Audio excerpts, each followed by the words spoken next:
Taxibedrijf Oenema op Jereveen is overnomen door taxibedrijf Witteveen van de Lemmer. Dat heeft de curator bekendmaken. Een vast deal van de 93 meiwerkers gaat mei oer naar Witteveen. Ze houden in Gruttehaal dezelfde ritten als die ze bij Oenema hielden.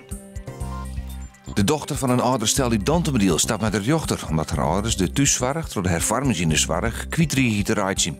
Met de nieuwe WMO-wet verliest het oudere echtpaar de zo'n oeren thuiszorg die ze nou nog in de weken krijgen. Het stel van 88 en 89 jaar kan er dus de helft nou nog thuiswenjen, maar het slaagt net zonder die thuiszorg. Rijkswaterstaat dat juist onderzoek die naar de kwaliteit van het water in de haven van Haas. Ze doen dat omdat u jeder onderzoek blikken die dat er oestrogene stoffen in het water zitten. Rijkswaterstaat neemt dat onderzoek zo serieus dat ze nou zelfs onvullend onderzoek doen. Het wordt 4 weken voordat de uitslag daarvan bekend is. Langhorst Recycling in Snits zegt vanmorgen een nieuwe, eigen ontwikkelde walbeschoeiing presenteren. De beschouwing is er in gewerking bij de gemeente Zuidwest-Friesland. In steed van pjellen wordt het een nieuwe kunststof paniel gebruikt. De paniel binnen maken van plastic flesjes.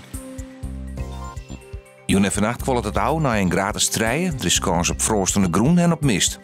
Let er vannacht in de temperatuur op. De zuidwestenwind helpt onhond krachtig. Morgen vanuit het zuidwesten Rijn, een krachtig onthudde wind. Het wordt dan 10 graden.